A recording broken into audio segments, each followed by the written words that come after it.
আল্লাহর হাবিব সাল্লাল্লাহু আলাইহি ওয়াসাল্লাম দুইটা রাত্রির কথা বলেছেন, দুইটা দিনের কথা বলেছেন। আমি দিনের বর্ণনা দিয়েছি বিগত দুই জুমায়। আজকে আপনাদের সম্মুখে ইনশাআল্লাহ দুইটা রাত্রির কথা বলবো। প্রত্যেকটা মানুষের জীবনে দুইটা রাত্রি আসে। প্রথম রাত্রি, একটা রাত্রি হলো কিয়ামতের আগ মুহূর্ত। আমরা তো আর থাকবো না, আমাদের জন্য যেদিন মারা যাবো এটাই কিয়ামত। আরেকটা হলো কবরে যাওয়ার পরে ওই কবরের প্রথম রাত্রি। স্বাভাবিক যে রাত আমরা পার করি, রাতের মধ্যে অনেকগুলা রাত স্পেশাল আছে না। আপনার সন্তানকে বিবাহ করাইলেন, সন্তানকে নতুন বউ দিলেন, এই রাত্রিটা আপনার সন্তানের জীবনের শ্রেষ্ঠ রাত্রি কিনা?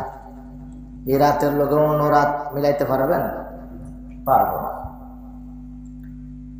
হুজুর এত উদাহরণ থাকতে এই উদাহরণটা দিচ্ছেন কে? এটা বুঝবেন বালা, এর লেগে বসে। কারণ এটা আমরা প্রত্যেকের লোক এই রাত পড়ছে, এটা ভালো বুঝবেন। এরকম কিছু স্পেশাল রাত আছে। মাহে রমজানুল মুবারকের লাইলাতুল কদরের যে রাত্রি আছে, এটা একটা স্পেশাল রাত। পবিত্র মেরাজুন নবী বইয়ের সময় আসতেছে, মেরাজের আলোচনা করব।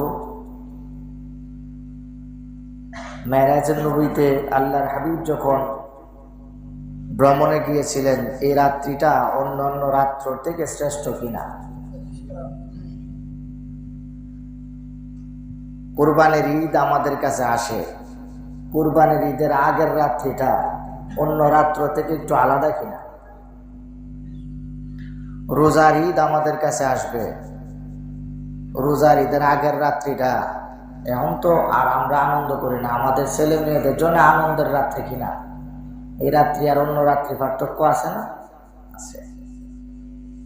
উদাহরণ দিলে মানুষ ভালো বুঝে। এরকম আমাদের কাছে দিনও এমন আছে, স্পেশাল দিন। আপনার একটা সন্তান দীর্ঘদিন ধরে সে বিদেশে যাওয়ার চেষ্টা করতেছে, 2 বছর 3 বছর চেষ্টা করার পরে ছেলের ইউরোপের ভিসা লাগছে। এখন ছেলে ইতালিতে গেছে, স্পেন গেছে, ফ্রান্স গেছে, সুইডেন গেছে, নরওয়ে গেছে, উন্নত দেশে গেছে, অস্ট্রেলিয়াতে গেছে। এই দিনটা আপনার কাছে একটু অন্যরকম কিনা? আনন্দে। বাবা, মানুষের কাছে, আমাদের কাছে এই রাত্রি দিনগুলা স্পেশাল হওয়ার কারণ কি? আমাদের কাছে এই মুহূর্তগুলা গুরুত্বপূর্ণ হওয়ার পেছনের কারণ কি? কেন? এটা জানার দরকার আছে কিনা? আল্লাহ রাব্বুল আলামিন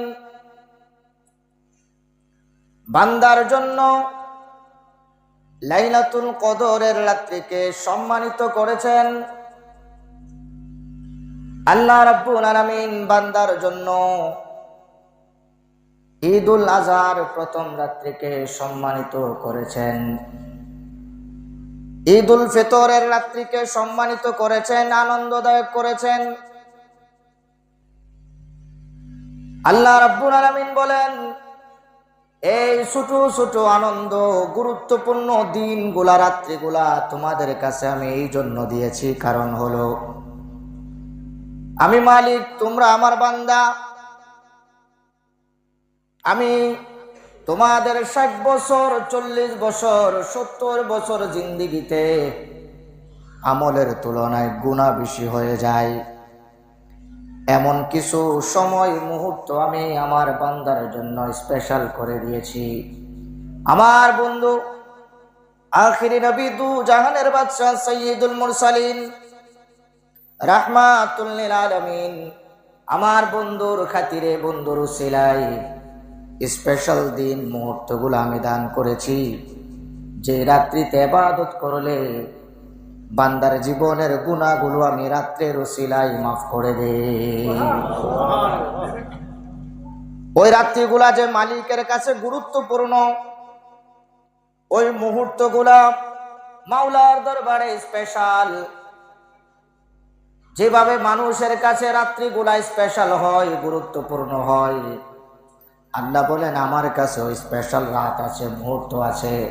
বান্দা ওই বিষয়টা বোঝার জন্য আমি আমার বান্দার জন্য স্পেশাল দিন মুহূর্ত দান করেছি।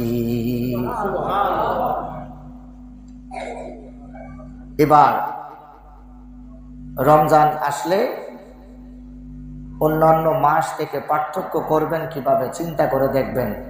আমার জীবনের গুরুত্বপূর্ণ যে দিনগুলো আছে, মনে হয় আল্লাহ তাআলার কাছেও এই দিনগুলা গুরুত্বপূর্ণ, ইবাদত করেন। বাবা শুধু তাই নয়, আল্লাহ রাব্বুল আলামিন বান্দাকে হুঁশিয়ার করে দিয়েছেন আল্লাহর প্রিয় হাবিব রাহমাতুল লিল আলামিনের মাধ্যমে। 3 শ্রেণীর বান্দার জন্য আল্লাহর নবী তার উম্মতের জন্য বদদুয়া করেছেন। বাবা আপনি যদি আপনার হায়াতে জিন্দেগিতে 50টা রমজান মুবারক পেয়েছেন, 40টা মাহে রমজানুল মুবারক পেয়েছেন, মাহে রমজানুল মুবারক মাস আপনার জীবনে আগমন করলো, রহমত পাইলেন, মাগফিরাত পাইলেন, নাজাত পাইলেন, আপনার জীবনের গুনাহগুলো আল্লাহ রাব্বুল আলামিনের কাছ থেকে মাফ করাইতে পারেন নাই, আল্লাহর নবী বলেন আমার ওই উম্মতের জন্য আমি বদদুয়া করে দিলাম। দেখেন, আমি খুব সহজভাবে এই কথাগুলো বলি মানুষদেরকে। এখন কি আর আগের মতো সময় আছে নাকি? আগে আমাদের দাদাদেরকে দেখছি, কোনো বাড়িতে মিলাদ হইলে আলহামদুলিল্লাহ আমার এই সমাজে এই লক্ষণটা আমি এখন দেখতে পাই। আমার কাছে খুব ভাল লাগে, জিনিসটা অনেক ভাল লাগে। মুরব্বীরা কম্বল গায়ে দিয়া, ওই দিন এক উঠানের মধ্যে ওয়াজ করছি, কম্বল দিয়া দেখছি বয়ে রয়েছে। এই দৃশ্য তো এটা 90 দশকের দৃশ্য, 80 দশকের দৃশ্য। এটা বাঙালি মুরব্বী যারা আছে সারাদিন খেতে কাজ করতো, খেত নিরাইতেছেন, ওই দূর দেওয়া যাইতেছে চাচা খেত নিরা বয়ে বয়ে, দাদা খেত নিরা, দাদারা দেওয়া যায় না কিন্তু দাদার গলার আওয়াজ এনতে শোনা যাইতেছে। ওই যে গান গা, বন্ধের মধ্যে কিন্তু কেউ নাই, খেত নিরার গান গা, আল্লাহরে ডাকে, এই কাজও করে মালিকের কাজও করে। সুবহানাল্লাহ বলেন। আমার তো বয়স কম, আপনারা আমার থেকে আরো বেশি দৃশ্য দেখছেন কিনা বলেন। আচ্ছা, রাস্তার মধ্যে গুল্লি খেলা খেলছে, বাড়ির মুরব্বী আইতেছে, গুল্লি খেলা তুইয়া আপনারা দৌড় দিছেন কিনা? দৌড় দিছেন কিনা? চেহারা দেখা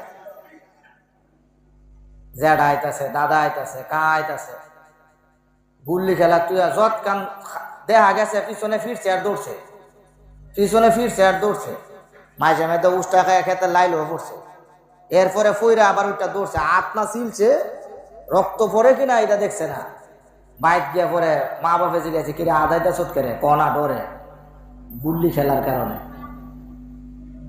এখন আপনি দেখেন সাতিরসর বাজারে যদি পুলিশ আই, 5 বছরের একটা বাচ্চা, এরা যদি কোন পুলিশ আইসে, পুলিশটা গিয়ে আমি আঙ্গুলটা গুতা দিব, দিয়া পুলিশে যদি কিরে গুতা দিস করে কোন আঙ্গুলে দিছে পৌঁছে দি, ডরাইতো না। পুলিশটা ওটা দেখাবো কৌছে কোন আঙ্গুলটা দিছি।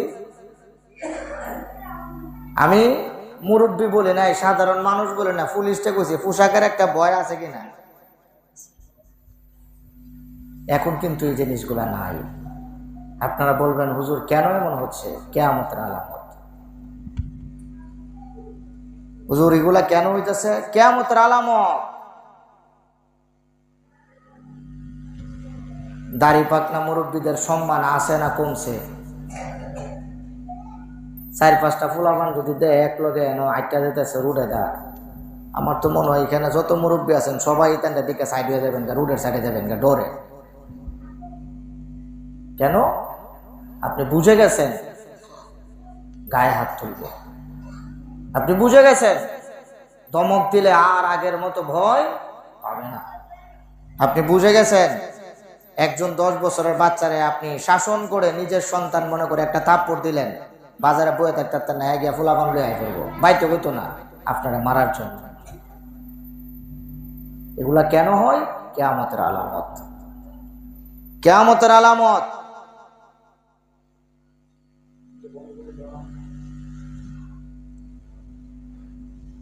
এখন সমাজ ব্যবস্থা, আমাদের সমাজের কাঠামো, আমি যে কথাগুলো বলি, দেখেন আমারে যদি বলেন যে হুজুর কোরআন হাদিস পড়েন, আমি তো সারাদিন করতে পারবো। আমাকে দেখতে হবে আমার কোন কথাটা আমার সমাজের মানুষদের উপকার হচ্ছে, কোন কথাটা আমার সমাজের জন্য উপকারী হচ্ছে। কিন্তু এই জিনিসগুলো এখন নাই। ছেলে বিবাহ করানোর জন্য আল্লাহর নবী 4টা কথা বলেছেন। সন্তান বিবাহ করাইতে গেলে, মেয়ে সন্তান বিবাহ দিতে গেলে আল্লাহর হাবিব সাল্লাল্লাহু আলাইহি সাল্লাম বলেছেন 4টা বিষয় ভালো করে রিসার্চ করো, ভালো করে দেখো। 4টা বিষয় যদি মিলে তখন বিবাহ করাও, বিবাহ দেও।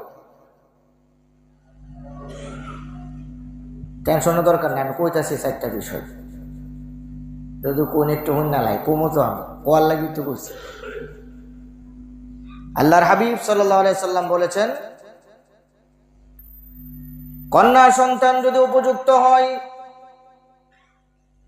বিবাহের জন্য যদি তার বয়স পরিণত হয়ে যায়, ছেলে সন্তান যদি উপযুক্ত হয়, বাবা এবং মা উভয়ের মনের মধ্যে বিবাহের স্বপ্ন জাগে, সন্তানকে বিবাহ করাবে। বাবা কোন পাত্রের কাছে সন্তান বিবাহ দিবেন? আল্লাহর নবী বলেছেন প্রথম তাকে দেখতে হবে ওই সন্তানের মধ্যে ধর্মীয় অনুভূতি আছে কিনা, তার মধ্যে ধার্মিকতা আছে কিনা। 2 নম্বরে হলো সন্তান কোন বংশের। বাকি 2টা পরে যাচ্ছে, আগে 2টার ব্যাখ্যা দেই। ধর্মীয় শক্তি, ধর্মীয় অনুভূতি তার মধ্যে আছে কিনা। কয়জনে খুঁজে? আমি আমার পোলা পান্ডে মাদ্রাসায় সবগুলার চুল কাটছি, বাঙ্কুরালির মতো চুল ছাড় দেয়, পিছা দেন না চুপ খাওয়াইতে না, সামনে দেয় এদিক ইয়া করে পিছা দেন না চুপ খাওয়াইতে, এরা পরে মাদ্রাসায়। এগুলার জন্য ফুলাফান আমার উপর অনেক বিরক্ত, অনেক কিছু হয়েছে, আমি এগুলা বার্তা দিছি। আমার সিরাতে আল্লাহর হাবিব সাল্লাল্লাহু আলাইহি সাল্লামের 2 জন জান্নাতি নাতির নামে মাদ্রাসা। যেহেতু কিছু সময় খেদমতের সুযোগ পেয়েছি, আল্লাহ শপথ করেছে এটার কিছুটা পরিবর্তন হলে করব, অন্তত ছেলেদের আখলাকের পরিবর্তনটা হোক। এখন ধরেন একটা ছেলে, আপনারই সন্তান, এই চুলের ছাট দিয়া গড়ে ঢুকছে, এই ছেলের যদি বিবাহ করেন, বিবাহ নতুন বউ দেখতে যাবেন, হেরে যদি এই চুলের ছাট দিয়া লইয়া যান, হের তারে মেয়ে দিব কেউ জীবনে? আপনারা দিবেন? আপনার মেয়ের লাগে পাত্র দেখতেছেন, যদি দেন চুলটারে আপনারা কোনো চিনছেন মনে, সামনে দা এতটুকু লম্বাতে এন্দা চুলায়া ফিসাদা চুক্কা হইতে, ই চুলের ছাট দিয়া যদি যা আপনার মেয়ে দেখবার লাগে, হের দ্বারা জিবিয়া দিবেন জীবনে? না ডাক ডাকবেন কিও ফুট বিয়া করাইতে আনছো না আমার লোক মস্কারি করতে আইছো, মাইনছে দেখলে কি করবো? তুমি ফুকি ফুটলে আমার জি বিয়া করেন লেগে আওয়ার কারণে তো আমার মান সম্মান গেছে, কইব কি নাই কথা? তাহলে একটা সমাজের একটা শুভ কাজ, ইসলামী শরিয়ার একটা গুরুত্বপূর্ণ কাজ, আপনি যে হেয়ার স্টাইলের কারণে, চুলের স্টাইলের কারণে আপনি করতে পারতেছেন না, আপনার কি হুশ হয় না যে আমার সন্তান বিবাহের বয়স আগে হওয়ার আগে তাকে একটা আদর্শ দিয়ে বড় করা দরকার।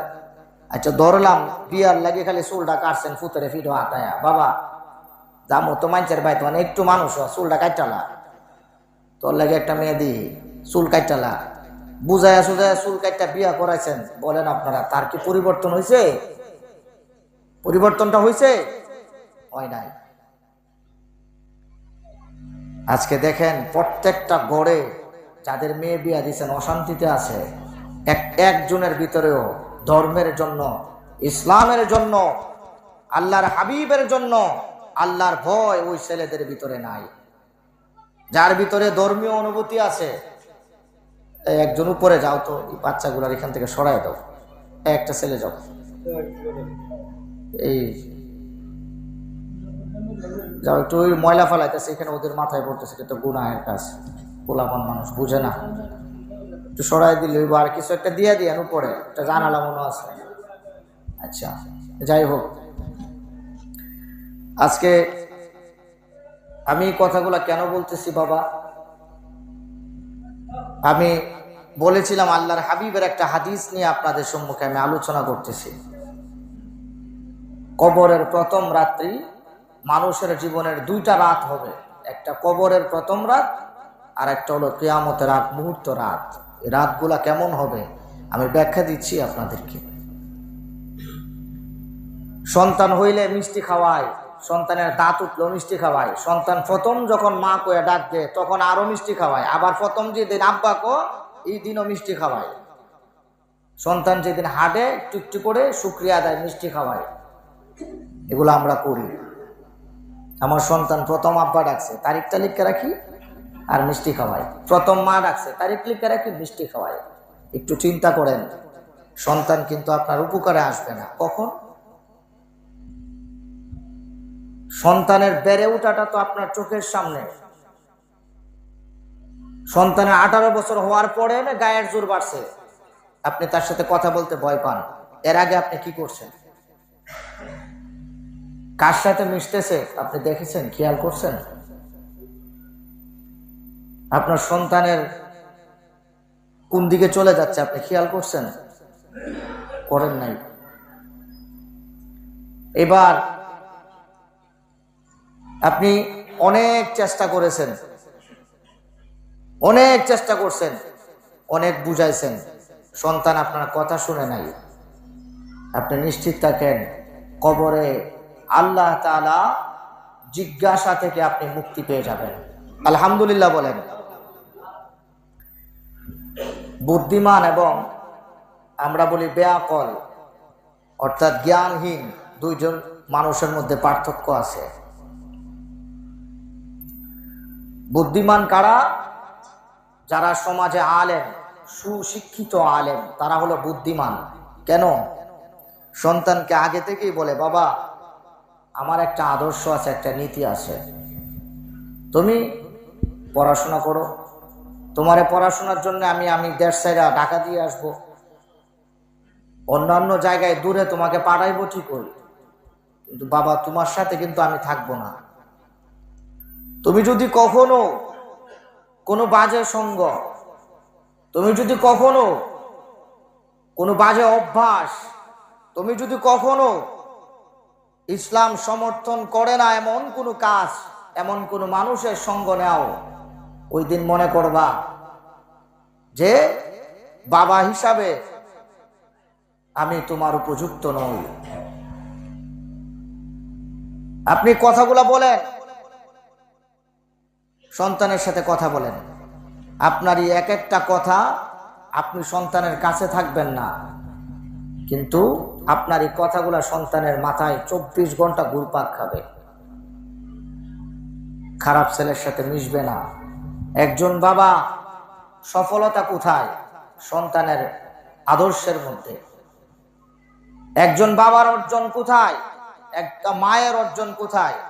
সন্তানের সুন্দর ভবিষ্যতের মধ্যে। কিন্তু এখন এগুলা নাই।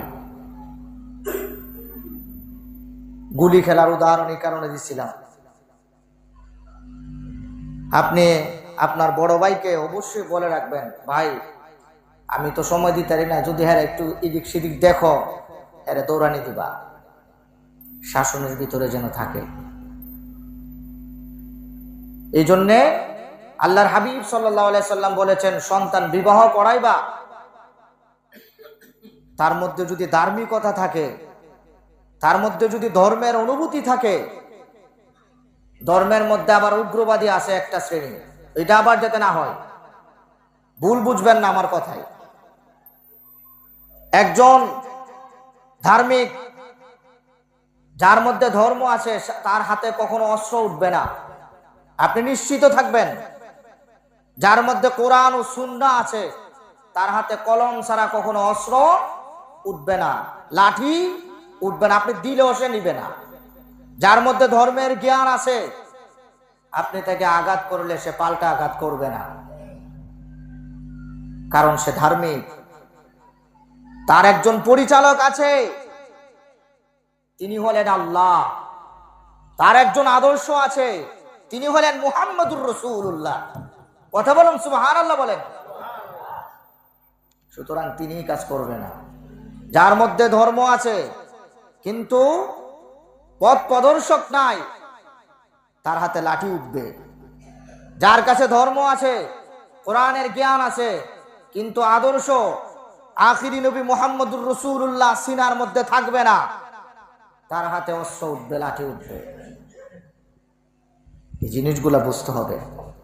কারবালার দিকে খেয়াল করেন, অনেক কিছু বুঝে যাবেন।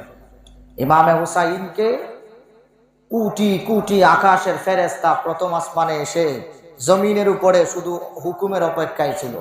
বদরের যুদ্ধে যদি আল্লাহ তাআলা আসমান থেকে সৈন্য বাহিনী হিসাবে অস্ত্র দিয়ে ফেরেশতা পাঠাইতে পারে, কারবালাতে কি পাঠাইতে পারতো না? শক্তি ব্যবহার করে নাই, শিক্ষা দিয়ে গেছেন উম্মতকে।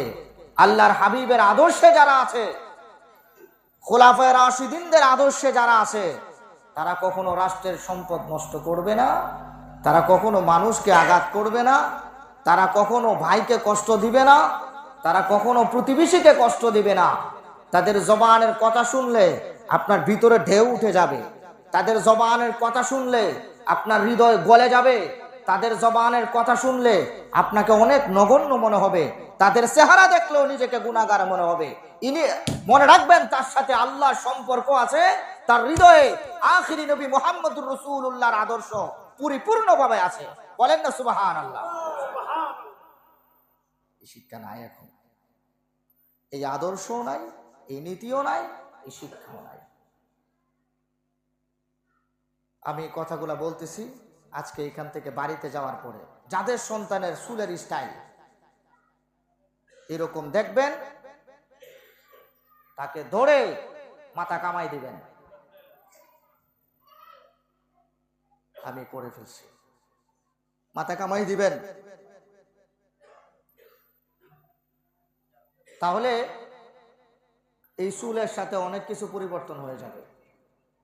প্রথমত তার সিনার মধ্যে যে আমিত্ব বোধ, গৌরব বোধরা, আমার চেয়ে বড় কে আছে, কথা কইলেই মারুন, এই ভাব তার ভিতর থেকে চলে যাবে।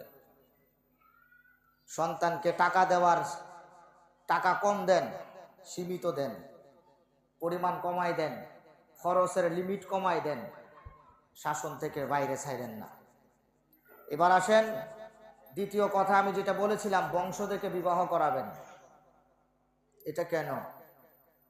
আপনি যদি কোনো একটা বংশধারী বাড়ি থেকে মেয়ে বিবাহ করায় আপনার বাড়িতে আনেন, এই মেয়ে যদি কোনোদিন শাশুড়ির সাথে ঝগড়া করে, মেয়ে 50 বার বিছানায় ঘুমায় চিন্তা করব, আমার বংশ যদি আমার বংশের মানুষ শুনে, কারণ আমার বংশের মধ্যে কোনো মেয়ের ব্যাড রেকর্ড নাই, শাশুড়ির থেকে বিচার গেছে না, যদি খালি শুনে আমার বাপসা ছাড়া আমি শাশুড়ির লোকে লাগিয়ে দিছি কাজা, তাহলে আমার বংশের চুলকানি হইব। বংশের ভয়ে, বাপ চাচার ইজ্জতের ভয়ে মেয়ে কথা বলবে না, এই সংসার সুখের হবে, এই বাড়ি নিরাপদ থাকবে। কিন্তু আপনারা করেন কি জানেন?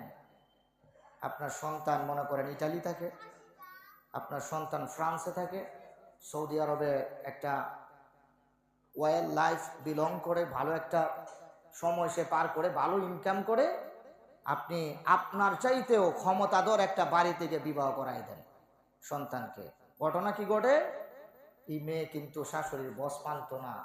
বাজান যত বলেন প্রথম 3 মাস পরে কিন্তু ছুরি ঘুরাইব আপনার উপর দিয়া, বলতেও পারবেন না, সইতেও পারবেন না। ছেলেরা কিন্তু বাবার চাইতে মায়ের প্রতি দুর্বল থাকে বেশি। তখন সন্তানের যদি ঝামেলা ঘটে তখন সন্তান মাকেই জবাব দিব, কইছিলাম না, গেছিলা কেরে ক্ষমতার দেখায়, ক্ষমতার কেড়ে গেছিলা, আমি তো কিচ্ছু কইতারি না। শ্বশুর বাড়ি শক্তিশালী, কিচ্ছু কই লেব, চোখ ফাঁক দিব, মেয়ের দোষ থাকলেও যাইতা খাওয়াইতো চাইব, অশান্তি হয়। আল্লাহর হাবিব বলেছেন এটা পরিহার করতে হবে। এটাকে বলা হয় কুফু, বাংলাতে যদি বলি সমতার বিধান। ছেলে থেকে মেয়ে যেন কোনোভাবেই উপরে না উঠে, এটা আল্লাহর হাবিবের শিক্ষা, আল্লাহর হাবিবের আদর্শ আমাদের মধ্যে নাই, যার কারণে পরিবারের সমস্যা। মেয়ে বিবাহ করানোর জন্য গেলেন,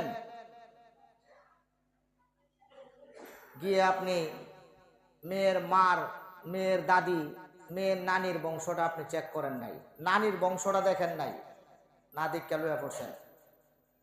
মায়ের ব্যাপারে কোনো খোঁজ খবর নেন নাই, বিবাহ করা নিয়ে আইছেন।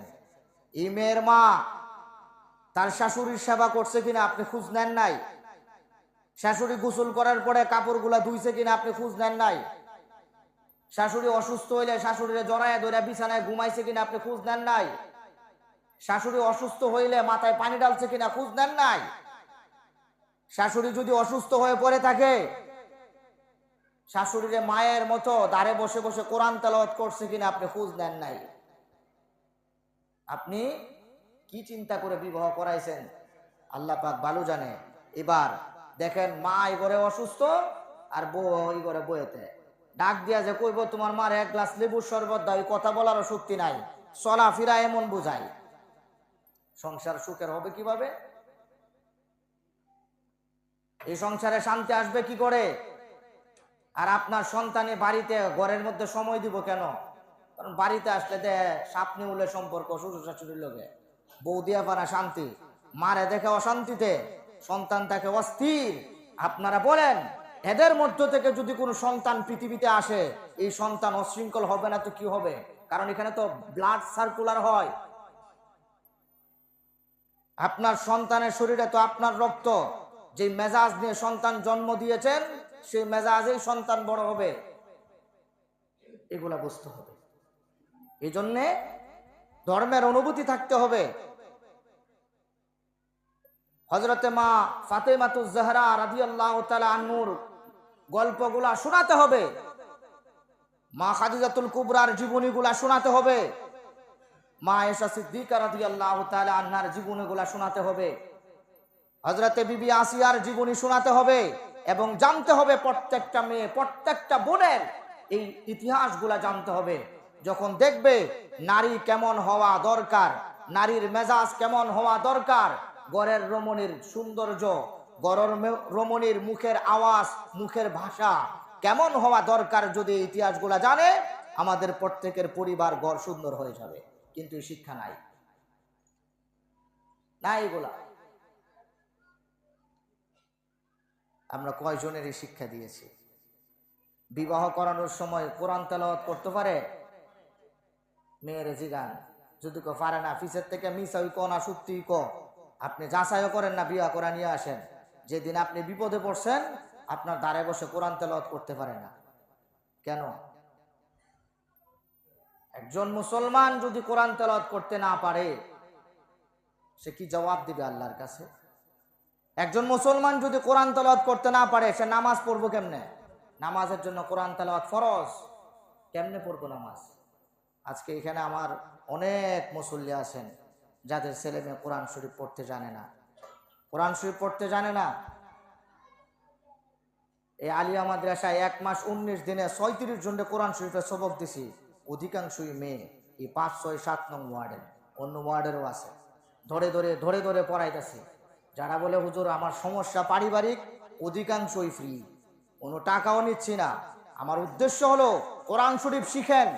একটা মেয়ে যদি শিক্ষিত হয় পরিবার শিক্ষিত, একটা গড়ের একটা বউ যদি কোরআন তেলাওয়াত করতে পারে, এই পরিবারে যত বাচ্চা আছে সে কোরআন পড়াইতে পারবে। তাহলে আমাদেরকে এই মৌলিক বিষয়গুলোর প্রতি খেয়াল রাখতে হবে। দ্বিতীয় বিষয় হলো, 3 নম্বর যে বিষয়টা, এটা হলো আল্লাহর হাবিব সাল্লাল্লাহু তাআলা আলাইহি ওয়াসাল্লাম বলেছেন যেন ধন সম্পদ দেখে বিবাহ করানো হয়। ধন সম্পদ কেমন? ছেলের যদি 10 কানি সম্পত্তির মালিক হয়, মেয়ে যেন 40 কানি সম্পদের মালিক না থাকে। বিষয়টা কি এরকম? না। যদি কখনো, কারণ এই কথা আল্লাহর হাবিব কেন বলেছেন? হিন্দুদের, আপনারা জানেন, হিন্দু ধর্মে মেয়ে বিবাহ দেওয়ার পরে বাবার কোনো অংশ মেয়েরা পায় না। কিন্তু মুসলিম পরিবারে আল্লাহর হাবিব যখন দুনিয়াতে আগমন করেছেন, ইসলাম নারীর সম্মান মর্যাদা বহুগুণে বৃদ্ধি করে দিয়েছেন। অনেকগুলো সম্মানের মধ্যে একটা সম্মান হলো বিবাহের পরে বাবার সম্পত্তির একটা অংশ মেয়েও পায়। আলহামদুলিল্লাহ বলেন। আপনি আপনার মেয়েকে বিবাহ, আপনার সন্তানকে বিবাহ করাইলেন, মেয়ের বংশটা দেখলেন, মেয়ের বাবার সম্পত্তিটা দেখলেন। আবার লুপ করেন না, এটা করলে আবার কবিরা গুনাহ হয়ে যাবে। কিন্তু যৌতুক চায়েন না, এগুলো আমার ভাষা বুঝবেন। আমার এই কথার একটা ভাষা আছে, একটা ল্যাঙ্গুয়েজ আছে। আমি সামাজিক দৃষ্টিকোণ থেকে বলতেছি আপনাদেরকে। আপনার সন্তান যদি বেকায়দায় পড়ে, স্বামী এবং স্ত্রী উভয় মিলেই সংসার, যদি চায় বিবি স্বামীকে পাশে দাঁড়ায় সহযোগিতা করতে পারে, এটা ইসলাম সমর্থন করে। ধরেন কোনো কারণে একটা বাচ্চা হওয়ার পরে ছেলেটা মারা গেল, এখন কি হবে? মেয়েটা চলবো কিভাবে? মেয়ের স্বামীর যে সম্পদ ছিল এবং বাবার বাড়ি থেকে যে সম্পদ পাবে, দুইটারে যদি সে ম্যানুফ্যাকচারের একটা পর্যায়ে নিয়ে যায়, উৎপাদনের একটা জায়গায় যদি নিয়ে যায়, সে চলতে পারবে, বাচ্চা নিয়ে সুন্দরভাবে সে জীবন যাপন করতে পারে। ইসলাম এই দৃষ্টিকোণ থেকে বলেছে। আর এখন তো যদি কি করব, যদি একজন নিরহ মানুষ মরে গেছে গা, এরপরে যারা আমিন আছে দলিল, এর আগে জাগার দিকে নজর দেয়, এর কি কি জায়গা পেঁচ আছে মাইরা দিয়ে দল করে না, এগুলো করবেন। সম্পত্তি দেখে এরপরে বিবাহটা করাইবেন। মারামারির চিন্তা বাদ দিয়ে দেন। আর মারামারির চিন্তা করবেন, আমি আপনাদেরকে অনুমতিটা দিলাম, যদি লইয়া যায় তারে, যেহেতু নেওয়ার কোনো সুযোগ নাই, সুতরাং মারারও কোনো কি করেন না, চিন্তা করেন না। ইসলামের সৌন্দর্য কি? ইসলামের সৌন্দর্য হলো, বোন যে বিবাহ দিচ্ছেন, বোন কিন্তু আপনার বাড়ির থেকে গেছে না। বোনেরে যদি ছেলে বানান তাহলে আপনি হয়ে যাবেন, বাবার পুত হয়ে যাবে, ছেলে হয়ে যাবে। বোনকে আপনি ডাইকা আনবেন সসম্মানে, প্রয়োজনে মুরুগ, দেশি মুরুগ জব করেন, খাসি জবাই করেন, ডাইকা আন্না সেরা একসাথে বসেন, বসে বলেন, তোর এই সম্পত্তি আমার আব্বার আছে, তোমার কি লাগবে, কোন দিকে লাগবে দিয়া দেন।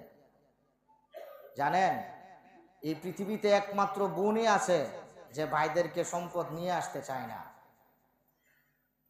এখানে অনেকের সাথে মিলে যাবে। বোনেরা কোনোদিন বাবার বাড়ির সম্পত্তি আনতে চায় না, কিন্তু আপনারা যখন, বোন যখন বুঝে আমার ভাইয়েরা আমার দিতে চায় না, তখন ব্যথা লাগে, তখন খুব কষ্ট পায়।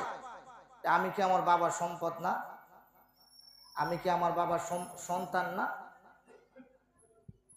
ডাইকাইন না, গরু জব কইরা, খাসি জব কইরা, মুরুগ জব কইরা বোনেরা কইবেন, তোর কোন দিকটা লাগবো তুই লিয়া যা।